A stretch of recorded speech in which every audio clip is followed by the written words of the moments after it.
नमस्कार, मी लतिका। आज आपण लाल मिरचीचे पोहे बनवणार आहेत आणि ते पण झटपट बनवणार आहेत। पोहे घेतलेले आहेत ते आपल्याला ह्याला 1 ते 2 पाण्याने स्वच्छ धुवून घ्यायचे। हे 200 ते 250 ग्रॅम पोहे आहेत। असं हलवून चांगलं धुवून घ्यायचं कारण की घाण असतात, पाणी वा किती घाण निघते। पोहे बघा स्वच्छ धुवून घेतलेले 2 पाण्यानंतर आता भिजत ठेवूया।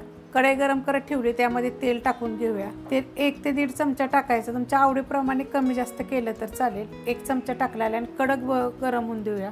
तेल गरम झालेले आहे, त्याच्यामध्ये 1 वाटी शेंगदाणे चांगले पहिले भाजून घ्यायचे। शेंगदाणे बघा तेलामध्ये चांगले फुटायला लागले, तेव्हा जिरे मोहरी टाकले, जिरे, कढीपत्ता थोडा जास्त टाकायचा, त्याच्यामध्ये चांगला लागतो पोह्यामध्ये। आणि एक मोठ्या आकाराचा कांदा बघा, बारीक नाही कापायचा, थोडा मोठाच कापायचा, म्हणजे पोहे खाताना दाताखाली येतो आणि एकदम छान लागतो। कांदा बघा असा भाजलेला आहे, जास्त आपल्याला लाल करायचा नाहीये, साधारणसा लाल झाला की बस करायचा। त्याच्यामध्ये मोठ्या आकाराचं 1 टमाटर थोडंसं परतूयाला आणि ह्याच्यात थोडीशी हळद, चवीनुसार मीठ टाकायचं, थोडीशी साखर एकदम थोडीशी टाकलेली।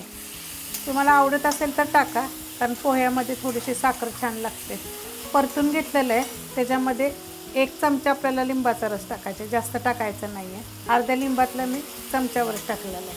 आता ह्याच्यामध्ये मिरची पावडर आहे बघा, फक्त मिरची पावडर आहे, कलरवाली पण आहे आणि तिखटवाली पण आहे, तुमच्या तिखटाप्रमाणे टाका। असं चांगलं परतून घ्यायचं, चांगलं मिक्स करून घ्यायचं याला। आणि त्याच्यामध्ये बघा पोहे टाकायचे आपल्याला। पोहे बघा किती मोकळे झालेले आहेत। काय होतं व्हिडिओमध्ये ना, मी सगळं सांगते ना तुम्हाला, असं 5 मिनिट हलवा, 2 मिनिट हलवा, तर म्हणते ते की तुम्ही लय बोलता, त्यामुळे ना मी फक्त दाखवते, तुम्ही बघा। मग आता भाजून घ्यायचं सगळं फक्त। आता हे मिक्स करून घेऊया। परतून घेतले बघा, चांगलं एकसारखं हलवून चांगलं घ्यायचं, म्हणजे सगळं मिक्स होतं व्यवस्थित। त्याच्यावरनं कोथिंबीर, आता चांगलं मिक्स करून घेऊया आपण। कोथिंबीर टाकल्यावर बघा 1 मिनिट ते 2 मिनिट मी एकसारखं मीडियम गॅसवर परतून घेतलेलं आहे। मग असे मस्त असे चवदार असे पोहे होतात। तुम्हाला जर ही रेसिपी आवडली की लाईक करा, सबस्क्राईब करा, कमेंट करा आणि शेअर बी करा।